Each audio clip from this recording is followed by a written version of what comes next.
Hey guys, sorry, I know it's obviously really late to be doing my, Texas UCLA video, but, I've been kind of swamped this week, school, and, had family visiting from out of town, had church Sunday, Wednesday, um, and in the small amounts of free time that I had, believe it or not, talking about Texas losing to UCLA was not on the top of my priority list, but, at any rate, here I am, what can I say? This was the most frustrating game that I have ever seen as a Texas Longhorns fan. Last year when we played Nebraska, that was up there.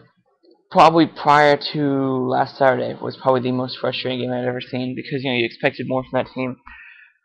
This game was just so awful. There was not a single bright. There was not one thing you could build off of from this loss, except our first half defense. In the second half, I don't know what happened that first drive of the second half. For the rest of the second half, I can understand because the defense was on the field so much, in both halves really, but especially in the second half, they were just on the field so much. Texas only got 3 offensive possessions, I think, in the second half, and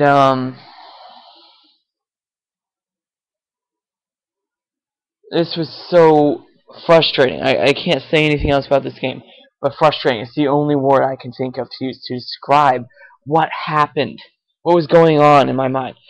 The defense played awful on that first shot of the second half. Then they just couldn't get off the field. And to a degree, yeah, you can blame the offense for that, but also the defense needs to get themselves off the field. Get a stop, get yourselves off the field. This was the #1 rush defense going into the game. We gave up 230-plus rushing yards. This was unacceptable performance by the defense. And the players have no one to name. There was one bright spot. He's been really one of the small and few bright spots to this point in the season for Texas. Jackson Jeffcoat got a sack and a half in this game, 3 tackles. He played well. This guy is going to be, the next Brian Rakpo, Sergio Kindle type player for Texas. I was hoping Sam Acho would be like that. I don't think he's quite on that level, though. He's very talented, but he's not quite on that level. But Jackson Jeffcoat will be, and maybe even next year. Sergio Kindle didn't, and Brian Rakpo, neither one really emerged as being a great player until they were seniors here at Texas. Brian Rakpo was really good as a junior, but he didn't have that breakout season till he was a senior next year with Eddie Jones and Sam Acho leaving. I think Jackson Jeffcoat's really going to step up and be the next great Texas defensive lineman. We've had generations of them, and it would be no different to have him there. Defensively, overall, as an entire game, I thought in the first half we played really good defense. They scored 13 points, yeah, but they had a touchdown off Curtis Brown's fumble. It was really left him inside the 5. I think is where they even started that drive, was inside the 5, and then Gilbert's interception before the half, I think, led to a field goal for UCLA and gave him a short field, and then the miscommunication between Gilbert and DJ Monroe before, or in the first half, where it looked like Monroe thought it was going to be a play action, and Gilbert was trying to hand the ball off, and just a bunch of dumb mistakes like that. This team is not young. Gilbert is young. Senior James Kirkendall, senior John Childs, junior Malcolm Williams, excuse me. The offensive line is full of juniors and seniors. This is not a young offense, but yet we're playing like we don't know what's going on out there. Cody Johnson, I really like Trey Newton and Fozzie Whitaker. I really do. But if we're going to run the ball, we need to stick with Cody Johnson. Because out of the shotgun, yeah. This is what I would do. I would give Trey Newton something to do in the ace formation. Give him a formation where he's just the main back in the ace. Probably the one where things are a little bit more spread out. And then give all the other I form and ace formations to Cody Johnson. Set yourself up with a formation where no matter what happens, Trey Newton's going to be in there because he is very talented. But if we're going to run the football, what we need to do is just hand the ball off to Johnson. Just hand the ball off to Johnson. He's huge. He moves a pile. He's going to run into that line, and it's going to move. Hand the ball off to him and just pound the ball. My brother is an Ohio State fan. I saw them do this so many times with Chris Beanie Wells, who ran all over us in the Fiesta Bowl in 2008. Just hand the ball off to him and let him run the ball. We're handing the ball off to these speed backs, Monroe and Whitaker out of the ace and I forms, and they're not moving the ball they should.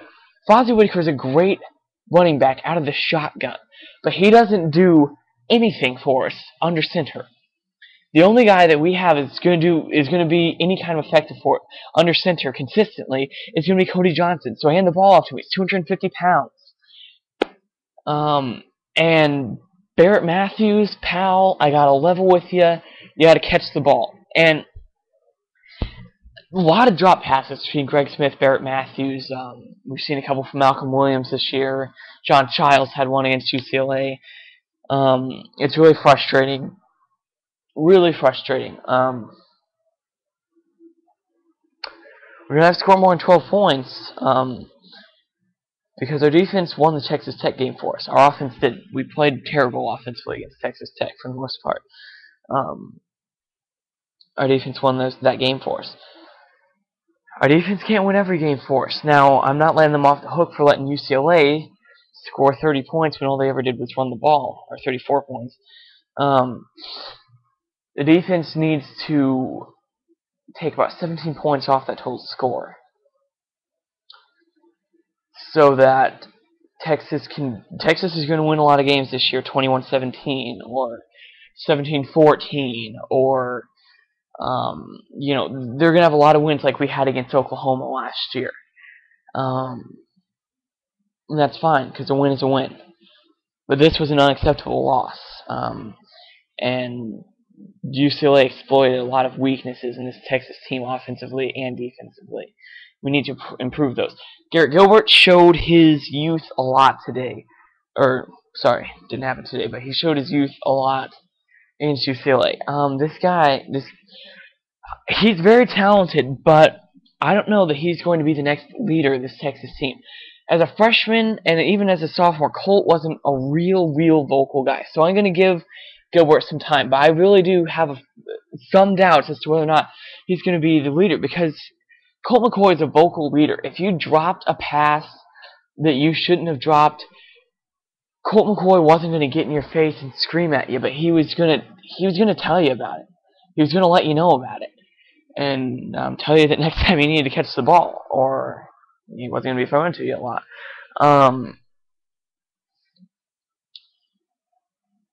Gilbert is not that vocal leader. But pretty soon, if some guys keep dropping passes, like we've seen a lot of drop passes this year, eventually it's going to get in somebody's face and they're going to realize, okay, I need to start catching the ball.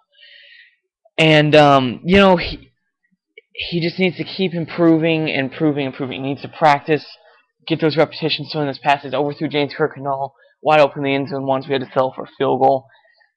Any play in a game like this can be a game-changing play, and I think that might have been one of them. I haven't seen him play as well to this point in the season as I saw him play at any point last year against Alabama in the championship game, second half. Haven't seen it, but I have high hopes. He threw 30 completions in this game and had 260-some yards. Colt McCoy throwing 30 completions, he would have 360-some yards. It's ridiculous. But anyways, hoping to get back together against Oklahoma. Hook 'em horns. Still got high hopes for you guys.